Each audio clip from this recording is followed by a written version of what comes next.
當時有㗎啦嚇。長城咧就係40年代尾喺香港有啦，咁然後後來經過個改組，咁所以長城係50年代初就係而家嘅長鳳新嘅嗰種狀態㗎啦。咁鳳凰咧響40年代尾50年代初咧係有一班由北方嚟嘅影人。包括朱世麟啊嗰啲咁樣啦嚇，咁但係咧後來佢哋咧就正式成立鳳凰即係佢哋當時最初唔係叫鳳凰呢個名嘅。咁而新聯咧就值得講啦。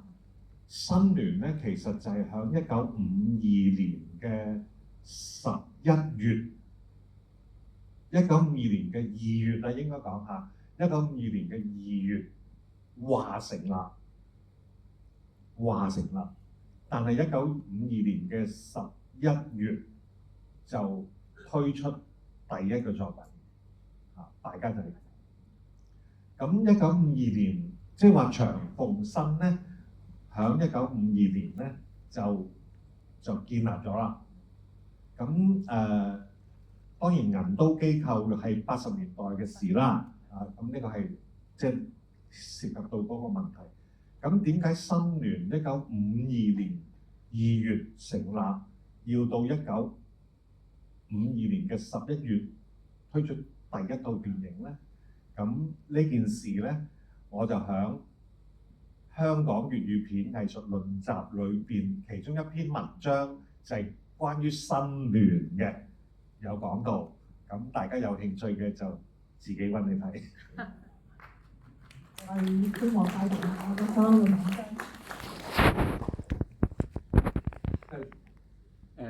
頭先盧博士講得好清楚，即係分開幾個導演嚟個幾劇。咁我對於嗰個劇本咧有幾個即係 observation 或者啲問題想問下。喺當時張英飾演嗰種嘅即係 sales 啊嗰啲咁嘅人咧，佢係咪可以請到工人啊？即係屋企可以請工人咧？呢個第一點啦。第二個就係嗰啲窮苦人家，因為我自己都係58年出世，我記得嗰陣時我啲阿姑姐啊，好似好讀完小學、中學，即係我唔知嗰啲窮嘅人家咧讀書讀小學咧究竟讀到點樣？咁我覺得呢尤其是第一個問題啦，就另外就係佢嗰個擺宴會咧，究竟係喺嗰個 club 嗰度擺，抑或喺屋企咧？因為佈會咧，因為嗰個年代係未都興佈會，即係包括通常天台或者大啲地方咁樣。咁尤其是第一點，嗰陣時係咪可以請到工人嘅？都係張英嘅。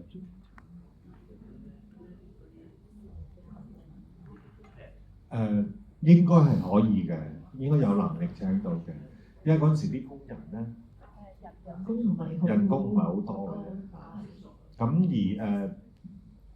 其實嗰個年代係好興佈會嘅，即係所以即係我記得我細個嘅時候咧，就有啲酒家咧係有佈會，而且當時有兩種嘅，一啲窮啲嘅人咧。